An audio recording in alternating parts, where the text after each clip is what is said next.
The growth of the economy during the 1830s to 1900s created a need for better transportation.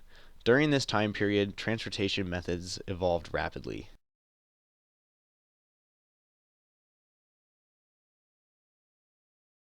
Wagons were used to transport goods in the mid-1800s. Americans used wagons to move across the Great Plains to get to the west. They were known as prairie schooners. The Oregon Trail was the most famous trail to be used by wagons, but there were also a few other smaller trails. These included the Mormon Trail, the Santa Fe Trail, and the California Trail.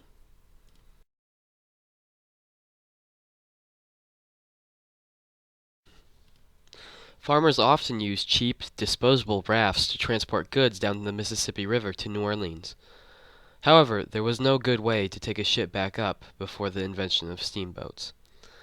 Waterways were the best way to transport goods and were often used before the railway system and the roads were improved. Many towns were built along rivers because they needed them to transport goods. Up until the 1830s, flatboats were commonly used as a form of transportation on the water, but when steamboats came along, flatboats stopped being used. Vanderbilt started in the steamboat industry with ferrying. The first use of ironclad ships, which were battleships, was in the Civil War. Canal systems started being created during this time period as well. They were built using cheap immigrant labor. Of these canals, the Erie Canal was a fairly famous one built in the 1820s.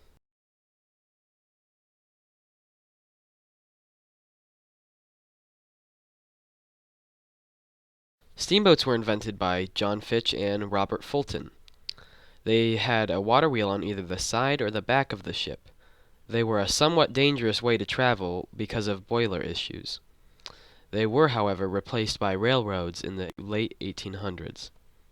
Vanderbilt, like was mentioned before, had participated in this industry.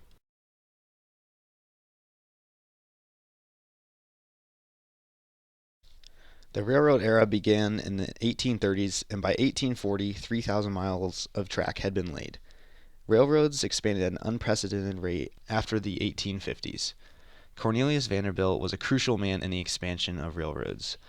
Vanderbilt gained control of a number of railway lines operating between Chicago and New York and established an interregional railroad system.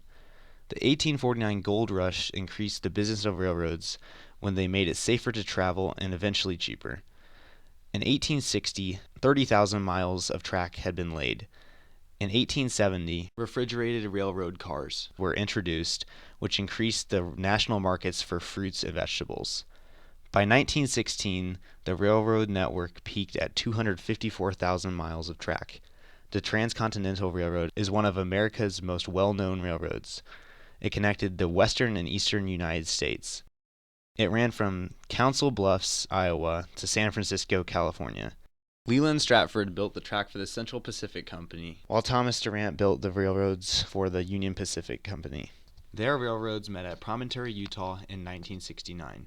This decreased the cost of traveling to California from $1,000 to a mere $150.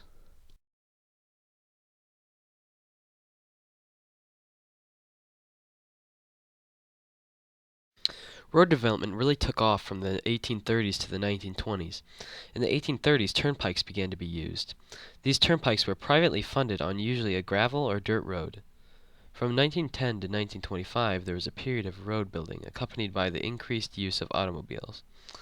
In 1916, the Rural Post Roads Act began regular federal funding to road building.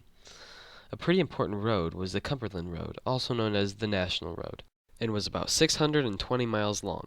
It ran from Cumberland, Maryland to Vandalia, Illinois. Cumberland Road passed through the Allegheny Mountains and several cities in Ohio, Indiana, and Illinois.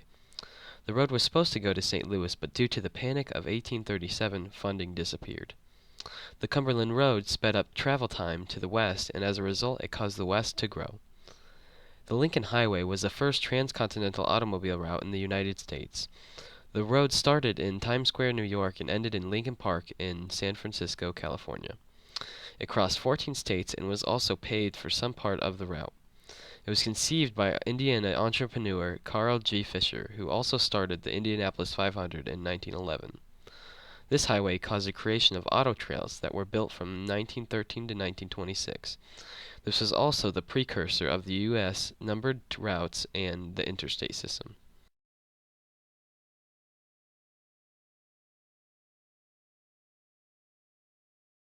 Another landmark in the evolution of transportation occurred in 1909 when Wilbur and Oliver Wright demonstrated their airplane in Kitty Hawk, North Carolina.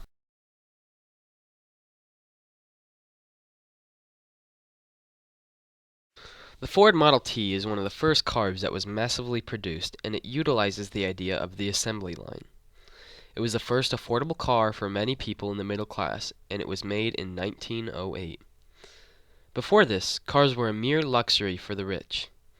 The Model T started around $900, and today that's around $20,000, but it fell to as low as $260 in the 1920s. A few interesting facts. They used the wood left over from the Model T to create Kingsford charcoal. Cars were just beginning to be on the rise before World War I.